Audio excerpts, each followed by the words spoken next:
People always ask me the question, well, what is it that you collect? And like, for ages, I'll just say, it's all genius, it's all treasure, you know? And that's just a simple answer I give to everyone.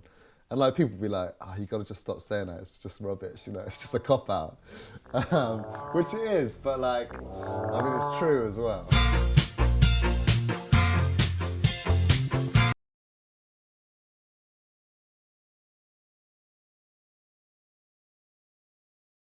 There's a few nice little pieces. Frog with boobs, little shell frog with boobs. This is one of the early pieces.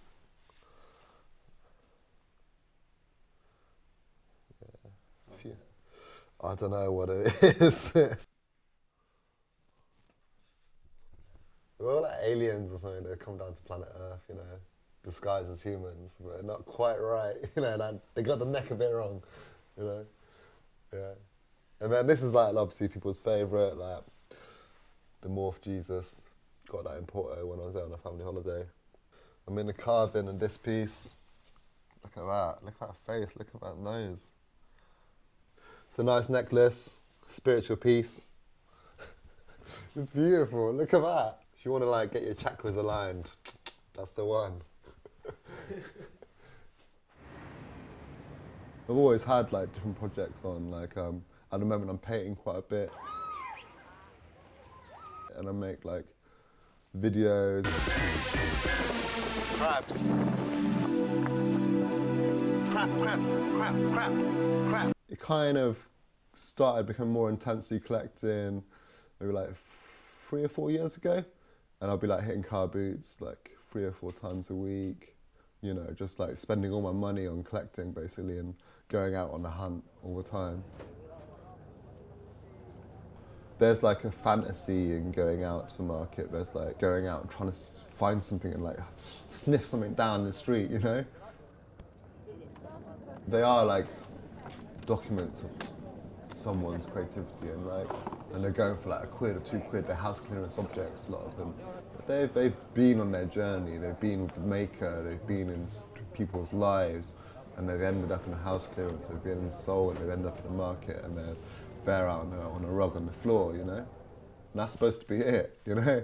That's supposed to be it, but it's not. You come along. Yeah, my quids. Come along with my quids, my nuggets, yeah. Yeah, give me tenner. Tenner? Yeah. 5? 5, yeah, all right, cool. Yeah, maybe brother. There you go, my friend. 30 pounds. Thank you very much. London's getting a harder city, and as you see it in the markets, like these things are disappearing. Treasure, it's like rest in peace, Treasure London. You know, you have to go further and further out to find treasure.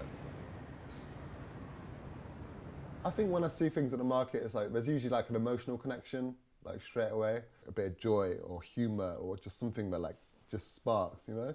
And sometimes it's just really sad or something, you know. But it's easier to have an emotional connection with something that has like a being, you know, like a face or some eyes, and that's probably why there's more like things with faces in the collection than just kind of objects without kind of like any character or spirit.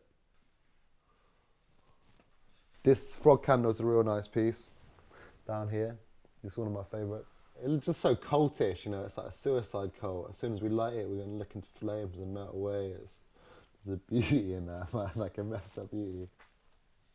Yeah, the owl shelf. Yeah, there's some good owls on there. I mean, owls are about, you know, like this owl with like the melted face. I got that in Japan when I was out there. It's a nice piece. It looks like that kind of cake with the icing on.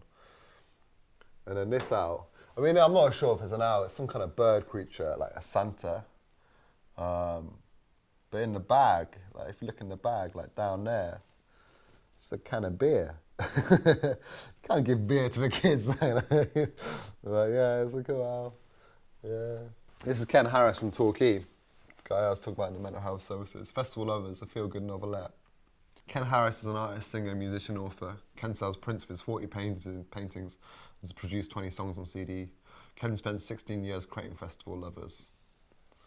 Alex and Jane and Anthony and Cresta enjoy the romance of a festival. They think about God in outer space. Eventually they all get married, a living classic. And then at the beginning there's a plan, and you can see we've got like God, We've got outer space, got the philosophy of success, we've got China philosophy Tao, going up to a sky in a glass bottom, lift from a garden, and over here we've got ploughman's lunch. And there is a big bit on the ploughman's lunch they have in the book. So yeah, if you're gonna write a book, make a plan. You know, spending 16 years writing this book, like, that's an achievement, like, you know? Such an achievement, even if it is a novelette, you know? It's like such an achievement. It's just like powerful, you know? Beautiful person, like, in some way, you know? To do that, to put that time and energy, no matter what your problems are, you know?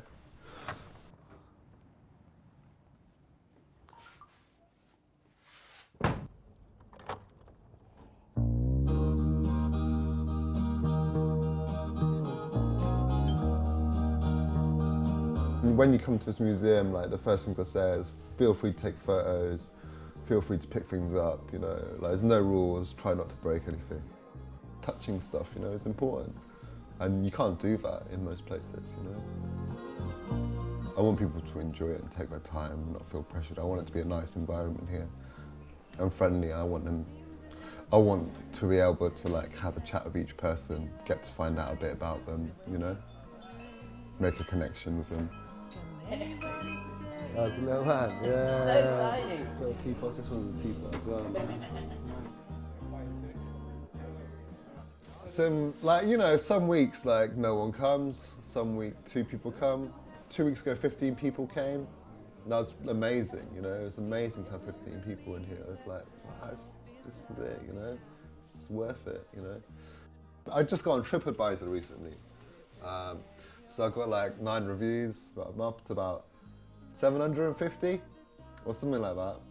So if you're in 750th best thing to do in London. yeah. So if you're in London and you got a holiday for like 750, 800 days holiday in London, come here on your 750th day. It'd be like, you know, it'd be good. It'd be the 750th best thing you've done on your holiday here.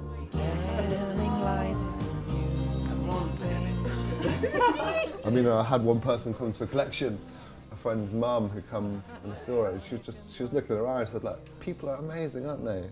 And I was like, yeah. And like, I feel like sometimes you look around here and you feel that, you know, it's a celebration of people's work. It's a celebration of making. It's a celebration of, like, what people can do on their day off, you know? Everyone's creative, you know? It's not about being a slick artist. It's like, people can make stuff and they make cool stuff.